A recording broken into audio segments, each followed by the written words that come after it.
तो ये जो अहमदाबाद का हादसा हुआ था, तो उसका मेजर फैक्टर आपके नजरिए से क्या होना चाहिए कि ये टेक्निकल फेलियर कैसे हुआ, और मतलब इसके अंदर क्या चीज का ध्यान रखते हैं तो ये चीज नहीं होती है, तो वो थोड़ा बताइए सर आप। पहले तो जो ये हादसा हुआ ना, हमने सबसे पहला वीडियो जो आया था वो छत पे से रिकॉर्ड हुआ था। जी। तो वीडियो में क्लियर दिख रहा था कि प्लेन ऊपर होने के बाद तुरंत नीचे सडन फॉल हो रहा है। अगर ये प्लेन अगर कोई हाइट पे था, थोड़े ज्यादा बहुत अल्टीट्यूड पे होता। तो सर इसके अंदर कौन सी चीज का ध्यान रखते तो ये क्रैश नहीं होता? बहुत ही बड़ी बात होती है अगर मैं पायलट हूँ और मैं सामने देख रहा हूँ कि मेरी मौत सामने खड़ी है। 1 महीने या 2 महीने पहले ही उधर गया था, वही हॉस्टल पे गया था। तो मैंने हैदराबाद से एयरक्राफ्ट मेंटेनेंस इंजीनियरिंग किया और एमएससी एविएशन किया।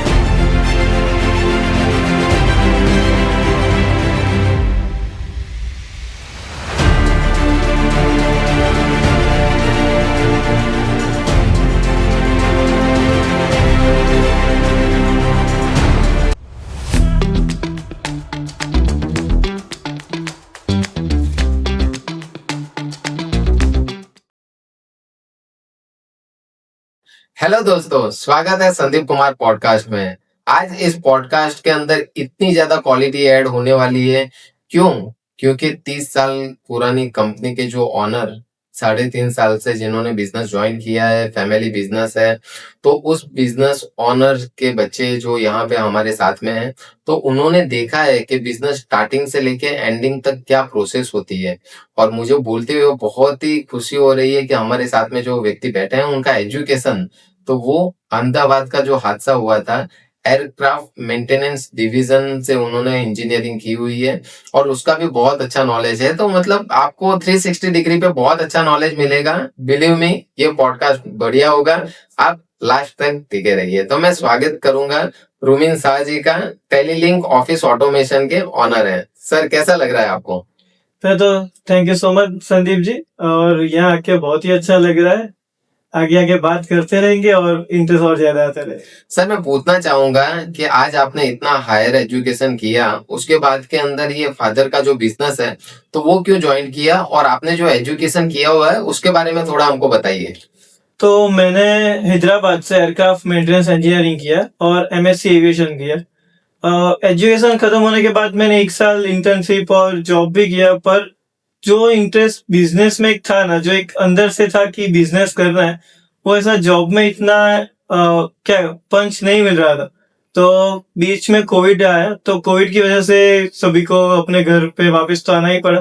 तो तभी भी मेरा बिजनेस सिक्योरिटी का था, तो गवर्नमेंट की परमिशन से वो तो चल ही रहा था। इन कोविड सिचुएशन में भी हम 30-40 किलोमीटर जाके सर्विस दे रहे थे। तो ये सब देख के इंटरेस्ट इतना बढ़ गया बिजनेस की ओर कि कोविड के बाद से मैंने अपनी जो भी फील्ड थी, जॉब थी, वो मैंने छोड़ के फिर बिजनेस में मैं ज्वाइन हो गया। तो सर मैं बोल सकता हूँ कि कोविड के बाद में आपकी बिजनेस की जर्नी स्टार्ट हुई। हाँ जी, पक्का। तो सर हमेशा जो बिजनेस होता है तो वो गैप को आइडेंटिफाई करके और बाद में ही स्टार्ट किया जाता है।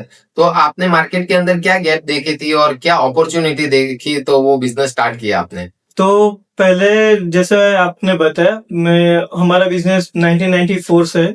तो पहले हम टेलीफोन इंटरकॉम सिस्टम, ईवीवेक सिस्टम में डीलिंग करते थे। उसके बाद में कॉइन बॉक्स आए थे। बीच में जो कॉइन बॉक्स चले थे, सभी सभी जगह पे कॉइन बॉक्स थे, किराना वाले रखते थे और उनमें से वो लोग अर्निंग भी करते थे। तो कॉइन बॉक्स सिस्टम वो सब चालू की, और 2000 की साल में जब इंडिया में कैमरे इंट्रोड्यूस हुए, तो साउथ रीजन में सबसे पहले कैमरे इंट्रोड्यूस करने वाले हम थे। हमने ये कैमरा अपने पोर्टफोलियो में ऐड किया और तब से हम कैमरे में बिजनेस कर रहे हैं। तो सीसीटीवी कैमरा की रिक्वायरमेंट पहले तो सबको पता है कि ज्वेलर्स के पास ज्यादा प्रॉपर्टीज रहती थी उनके शॉप में, तो वो ज्वेलर्स ओनर्स ही कैमरे लगाते थे। बाद में धीरे धीरे फैक्ट्रीज में लगाना शुरू हो गया। अभी तो हमारे घरों में भी सीसीटीवी कैमरे लगते। तो सीसीटीवी की रिक्वायरमेंट इतनी है कि अगर किधर भी कुछ कंस्ट्रक्शन हुआ तो उधर सीसीटीवी की रिक्वायरमेंट रहेगी, और कंस्ट्रक्शन कभी भी रुकने वाला नहीं है। तो ये फील्ड में इतनी अपॉर्चुनिटी देख के मैंने सोचा कि इधर ही ज्वाइन करना बहुत ही अच्छा है, पर इसको ग्रोथ डे बाय डे इतना बढ़ रहा है, तो पापा को भी सपोर्ट करना बहुत जरूरी है। तो सर मैं जानना चाहूंगा कि जो जॉब वर्सेस बिजनेस होता है, तो आज आपने साबित कर दिया है कि बिजनेस ही हमेशा एक नेक्स्ट लेवल ग्रोथ भी कर सकता है, और अगर बिजनेस सेटल है तो उसको डेफिनेटली ग्रोथ की तरफ आगे ले जा सकते हैं। सही बात है, क्योंकि क्या है ना, अगर जॉब कर रहे हैं ना, तो अपन जो भी अपना ऐड करेंगे वो उससे कंपनी तो ग्रोथ होगी और अपना भी ग्रोथ होगा, पर बिजनेस में हम अपने आइडियाज को अपनी तरह से इम्प्लीमेंट भी कर सकते हैं। अगर कुछ गलत भी हो गया तो उसके लिए बैकअप करके भी आगे बढ़ सकते हैं। तो बिजनेस में ऐसे 3-4 आइडिया एक साथ पहले रन हम कर सकते हैं, इतनी राइट हमारे पास रहती है। तो सर मैं जानना चाहूंगा कि आपका जो बिजनेस है उसके अंदर क्या क्या प्रोडक्ट्स या कैटेगरी है जो आप मार्केट में सर्व करते हो सबको। तो पहले जैसे हमने टेलीफोन से शुरुआत की थी, तो टेलीफोन सिस्टम है, ईपी बैग सिस्टम, जो हॉस्पिटल, ऑफिसेस और स्कूल्स में लगती है इंटरकॉम का कॉल करने के लिए। उसके बाद है सीसीटीवी कैमरा, जो अभी हमारी कोर है और वो बहुत ही शानदार जो चल रही है, वो सीसीटीवी कैमरा ही है मार्केट में। उसके बाद वीडियो डोर फोन है, जो डोरबेल का जमाना पुराना हो गया, उसके जगह पे लोग वीडियो डोर फोन रखते हैं और उसके साथ वीडियो कॉल पे ही बात करके डोर ओपन अनलॉक करना, वो सब भी स्मार्ट लॉक के साथ कर सकते हैं, तो स्मार्ट लॉक। फिर एक्सेस कंट्रोल सिस्टम है, जो जिधर भी अगर कोई जगह है जिधर 3-4 लोग का ही एक्सेस है, तो वो लोग आईडी या कार्ड, फिंगरप्रिंट, फेस स्कैन से अंदर दाखिल हो सकते हैं, एक्सेस कंट्रोल। उसके बाद टाइम अटेंडेंस मशीन, जो अटेंडेंस के लिए ज्यादातर यूज होता है स्कूल कॉलेजेस में। और अभी नई नई प्रोडक्ट हमने लॉन्च किए, आईडीपी, इंटरेक्टिव डिस्प्ले पैनल, जो स्मार्ट बोर्ड बोलते हैं स्कूल में, वो भी हम कर रहे हैं। तो सर मैं पूछना चाहूंगा कि इतने सारे प्रोडक्ट्स के साथ में आप बैठे हुए हो, तो आपके फादर ने जो आपको 10,000 पुराने कस्टमर्स दिए, तो उनको आपने मेंटेन कैसे किया। हाँ जी। तो पहले तो सबसे पहले जब मैंने ये बिजनेस ज्वाइन किया, तो मुझे पोर्टफोलियो ही दिया गया कि आप जो भी कस्टमर की क्वेरी कंप्लेंट्स आती है उनको रिजोल्व कीजिए, मतलब कि रिपेयरिंग और सर्विस सेक्टर में ही एक ऐसा होता है कि अगर हमने अच्छा डिलीवर किया, कस्टमर को अच्छी सी वैल्यू दी, तो कस्टमर हमको अब उनके खुद के रेफरेंस देंगे और उससे हमारा business day by day growth करता ही रहेगा। तो पहले तो हमने कस्टमर को सेटिस्फाई किया और मैंने मतलब कस्टमर को इतनी अच्छी सर्विस देना शुरू किया, अपने स्टाफ से, अपने टेक्नीशियन से ऐसे ऐसे सेटअप करके भी दिया कि एक दिन में हम 15-15, 20-20 कंप्लेंट सॉल्व करते थे। अगर 4 आदमी आए तो भी 20 कंप्लेंट सॉल्व करना, मतलब एक दिन की रिकवरी इतनी नहीं होती है, तो भी कस्टमर को उनकी वैल्यू मिले। अगर उनका कॉल आया है तो उनको तुरंत सर्विस मिले, वो हमारा प्राइम फोकस रहता है। तो इस हिसाब से कस्टमर से हमारा कांटेक्ट डेवलप ज्यादा अच्छे हुए मेरे, क्योंकि पापा को तो सब जानते ही है क्योंकि वो कस्टमर उनके साथ बने। पर मेरा कांटेक्ट बढ़ने के बाद फिर उनको अलग अलग प्रोडक्ट जो हम कर रहे हैं सीसीडी के अलावा, तो वो भी उनको बताए, तो उससे उन्होंने भी वो प्रोडक्ट चाहिए थी, तो उसके इंक्वायरी बढ़ गई। सर तो मैं पूछना चाहूंगा कि आपके फादर ने जब आप ज्वाइन करने वाले थे बिजनेस, तो ऐसी कौन सी क्वालिटी बताई जो क्वालिटी से आप इंस्पायर होके और आपने बिजनेस ज्वाइन किया। तो पहली बात तो है ना, फादर ने ये बताई थी कि ईमानदारी बिजनेस में बहुत बड़ी की है। अगर आप ईमानदारी से बिजनेस करते हो, किसी का 5 रुपया भी वापस कर देते हो अगर ज्यादा आ गया है, तो कस्टमर कभी भी ऐसा नहीं सोचेगा कि मेरे पास से ज्यादा ले रहा है या तो फिर कुछ गलत कर रहा है। कभी भी उसके मन में डाउट नहीं होगा टेलीलिंक के लिए। तो ये एक बहुत ही बड़ी वैल्यू थी और उसको ही हम कैरी फॉरवर्ड कर रहे हैं। और सर मैं तो पूछना चाहूंगा कि जब 30 साल पुराना बिजनेस होता है, कस्टमर मिलता है, तो उसके अंदर आपने 3.5 साल से जो ज्वाइन किया है बिजनेस, तो उसमें सबसे बढ़िया एक्सपीरियंस आप हमें बताइए सर आपके बिजनेस का। एक बहुत ही अच्छा एक्सपीरियंस था, मतलब अगर एक दिन में कैमरा लगाने हैं तो नॉर्मली 16 या ज्यादा से ज्यादा 2 लोग लग जाए तो 32 कैमरे लगा सकते हैं, ऐसे कैपेसिटी हो सकती है।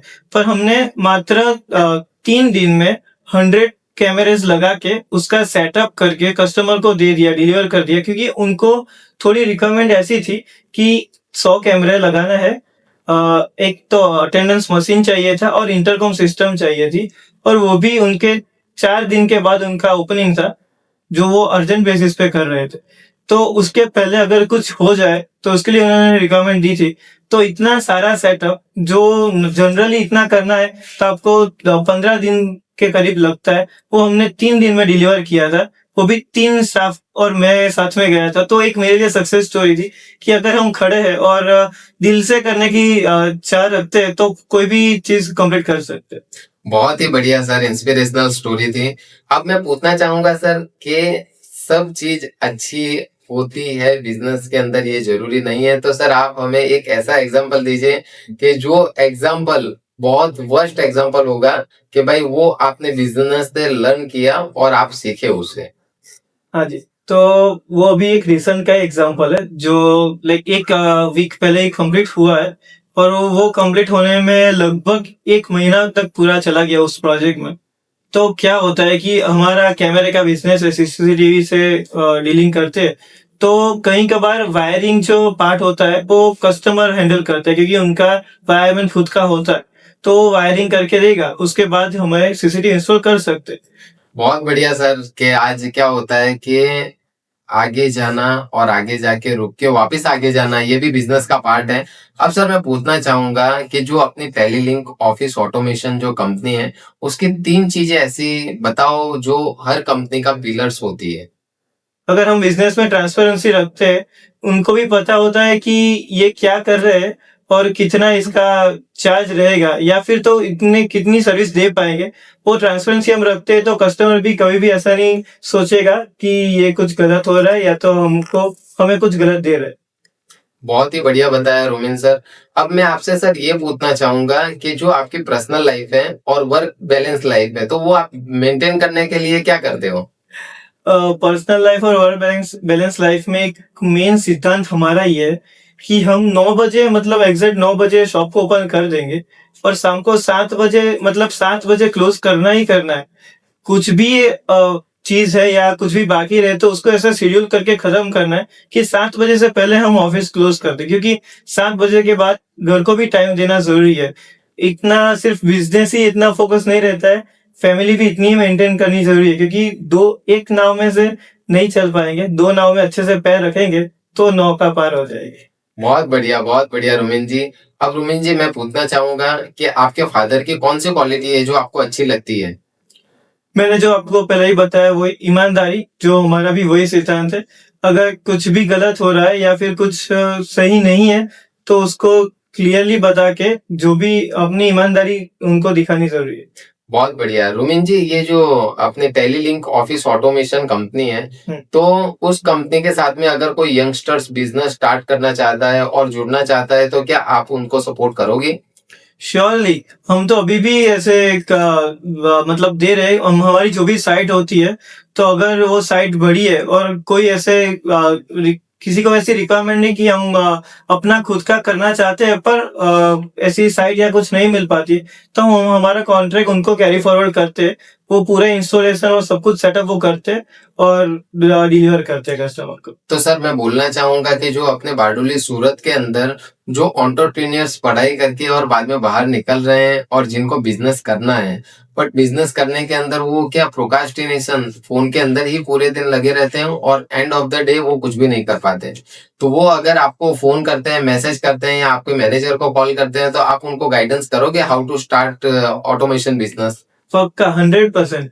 ये हमारा एक मेन फोकस भी है कि अगर किसी को ऐसी रिक्वायरमेंट है जो कुछ नया सीखना चाहता है तो हम क्यों ना उसको डिलीवर करें। ऐसा तो नहीं है कि वो हमारा एक कस्टमर ले जाएगा, एक कस्टमर जाएगा, 2-3 कस्टमर और सामने से आएंगे, तो वो कभी दिक्कत रही नहीं है। पर अगर किसी को सीखना है और कुछ करना है तो हम 100% खड़े हैं। बहुत ही बढ़िया है सर। सर ये पॉडकास्ट 1 मिलियन से भी ज्यादा जाने वाला है और मुझे लग रहा है कि जो अपने इंडिया के जो टॉप पिलर्स हैं, जैसे रिलायंस हो गया, टाटा हो गया, बिरला हो गया या अदानी हो गया, वहां से भी आपके पास रिक्वायरमेंट आने वाली है। तो सर वो रिक्वायरमेंट फुलफिल करने के लिए आपको आउट ऑफ गुजरात जाना पड़ेगा, तो आप जा सकते हो। 100%। हमने ये पूरा सेटअप जो भी बिजनेस का रखा है वो ऐसे ही रखा है। हम जैम पे भी रजिस्टर है। Okay. तो बाहर की भी ऐसी रिक्वायरमेंट्स, जैम पे तो पूरे इंडिया की पोर्टल है तो इंडिया की पूरी रिक्वायरमेंट आती है। तो ऐसा पूरा सेटअप भी है कि हम जाके उधर पूरा इंस्टॉलेशन कंप्लीट करके वापस आते। अभी एक आउट ऑफ इंडिया की भी रिक्वायरमेंट आई थी, somehow वो अभी कंप्लीट हुई नहीं है, पर वो जो हो जाएगी तो वो भी प्रोजेक्ट हमारे लिस्ट में ऐड हो जाएगा। तो मतलब मैं कह सकता हूँ कि आप लोकल टू ग्लोबल जाने के लिए एकदम रेडी हो, यस 100%। है ना? क्योंकि आज रुमिन जी, मैं तो ये देख सकता हूँ कि 30 साल पुरानी कंपनी है और यंग एंटरप्रेन्योर उनके साथ में जुड़ा है, तो डेफिनेटली उस कंपनी को एक अच्छे लेवल पे ग्रोथ करना चाहिए और लोकल टू ग्लोबल जाना चाहिए। यस, तो सर, आज के यंगस्टर्स को आप क्या संदेश देना चाहोगे? एक ही बहुत अच्छा सा संदेश है और सबको वो जनरली पता भी रहता है। अपने मोबाइल से बाहर निकल के बाहर की दुनिया को देखिए। बाहर की दुनिया में इतनी सारी अपॉर्चुनिटी है और हमारा वैसे भी भाग्य लिखा हुआ है। अगर हम थोड़ा सा जागरूक हो जाएंगे तो बहुत आगे बढ़ पाए। तो मतलब आपका बोलना ये है कि अगर अपन फोकस करते हैं ग्रोथ के ऊपर और ग्रोथ माइंडसेट के ऊपर, तो अपन डेफिनेटली ग्रोथ कर सकते हैं। श्योर, क्या करेक्ट। तो सर, मैं जानना चाहूंगा कि BNI जो बिजनेस नेटवर्क इंटरनेशनल है, तो उसके अंदर आपको जुड़ने के बाद में आपको क्या बेनिफिट हुआ?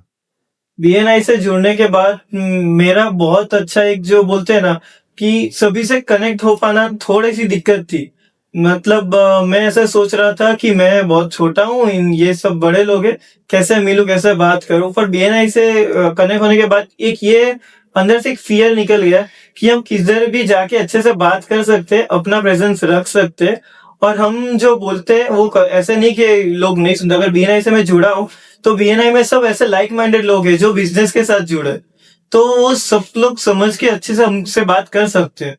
तो ये फियर मेरा बहुत दूर हुआ और यही बिजनेस में बहुत ज्यादा जरूरी भी होता है। कई नई जगह नए कस्टमर के पास जाते हैं तो अपनी बात कैसे रखनी है, वो बहुत अच्छा पॉइंट सीखा मैंने।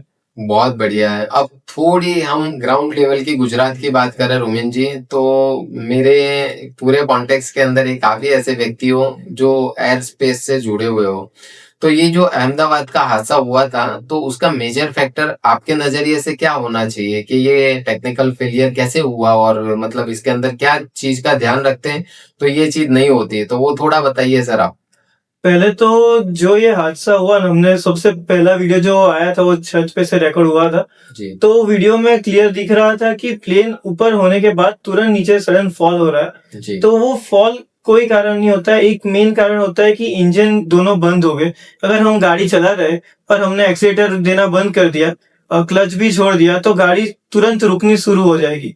जी जितनी भी उसकी स्पीड है वो आगे जाके रुक जाएगी। जी तो सेम वो इफेक्ट उधर दिख रही थी कि इंजन जो दोनों सडन कोलैप्स हो गए, उसकी वजह से एयरक्राफ्ट ने अगर जाना अगर उसकी जो फ्लाइट थी वो लेनी रुक गई। अगर ये प्लेन अगर कोई हाइट पे था, थोड़े ज्यादा बहुत अल्टीट्यूड पे होता तो भी दोनों इंजन फेल के बाद भी वो ग्लाइड करके नीचे आ सकता है। वो किधर भी नियर बाय एरिया में अगर कुछ ग्राउंड ऐसा है तो वो लैंड कर सकता था, पर इसके पास इतना कुछ अल्टीट्यूड नहीं था, तो इसकी वजह से क्रैश होना बहुत मेजर रीजन था इसका। तो सर, इसके अंदर कौन सी चीज का ध्यान रखते तो ये क्रैश नहीं होता? चीज का ध्यान में तो पहले देखिए कि इतना समय पायलट के पास भी नहीं था और ऐसा कोई ATC के पास भी नहीं था कि वो कुछ डाइवर्ट कर पाए। तो ध्यान तो मेन ये रखना था कि अगर ग्राउंड पे था प्लेन तो उसका इंस्पेक्शन अगर पूरा प्रॉपर तरीके से हुआ होता, या अगर हुआ भी है तो हमको नहीं पता है, पर हुआ है तो उसमें कुछ दिक्कत आई तो वो रेक्टिफाई हो जाती तो शायद ये क्रैश ना हो पाता। एरोप्लेन के अंदर जो थे, जो पायलट थे, को पायलट थे और जो कैबिन क्रू थे, उनके लिए आप क्या अप्रिसिएशन के वर्ड बोल सकते हो? क्योंकि वो कहीं पे भी आखिरी दम तक कूदे नहीं, वो अंदर डटे रहे, तो उनके लिए क्या अप्रिसिएशन वर्ड बोलोगे सर आप? ये बहुत ही बड़ी बात होती है अगर मैं पायलट हूँ और मैं सामने देख रहा हूँ कि मेरी मौत सामने खड़ी है और तभी मैं प्लेन को कंट्रोल करूँ और ट्राई करूँ कि ज्यादा कैजुअलिटी ना हो। जी जिधर ये प्लेन क्रैश हुआ उसके दोनों साइड पे बहुत बड़ी बड़ी बिल्डिंग थी। जी एक भी बिल्डिंग को प्लेन ने मतलब बिल्डिंग के साथ प्लेन टकराया नहीं है।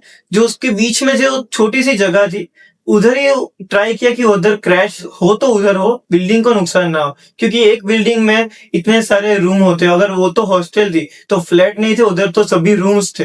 एक फ्लोर पे मान लीजिए कि 20 से 25 रूम होंगे, तो इतनी 10-15 माले की बिल्डिंग थी, तो कितने सारे बच्चे वो हो सकते हैं और कितना बड़ा हादसा हो सकता था।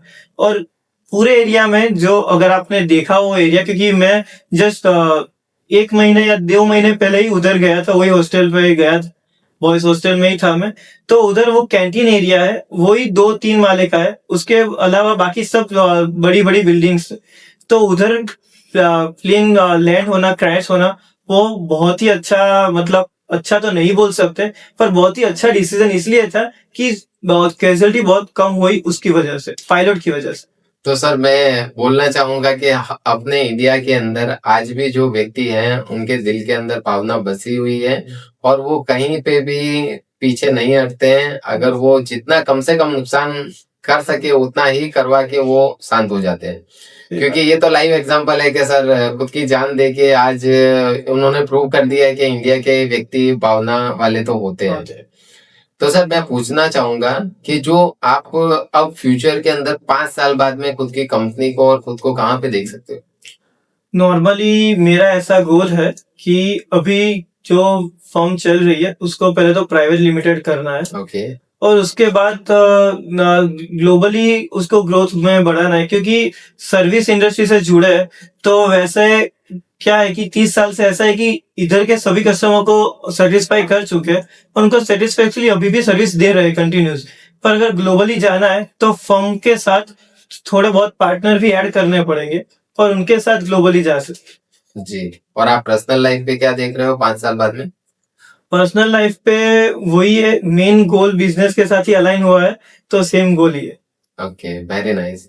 तो दोस्तों आज हमारे साथ में रुमिन शाह जी थे और उन्होंने जो उनकी टेलीलिंक ऑफिस ऑटोमेशन कंपनी है 30 साल का तजुर्बा शेयर किया है। तो कहीं पे भी आप उनकी कंपनी से जुड़ना चाहते हो या तो फिर खुद का बिजनेस स्टार्ट करना चाहते हो तो आप हमारे वेबसाइट पे जा सकते हो, वेबसाइट पे जाके या फिर आप हमें व्हाट्सअप कर सकते हो। तो हम आपको A to Z गाइडेंस दे सकते हैं कि आप अपना बिजनेस कैसे स्टार्ट कर सकते हो। धन्यवाद। धन्यवाद। Thank you so much. Thank you sir.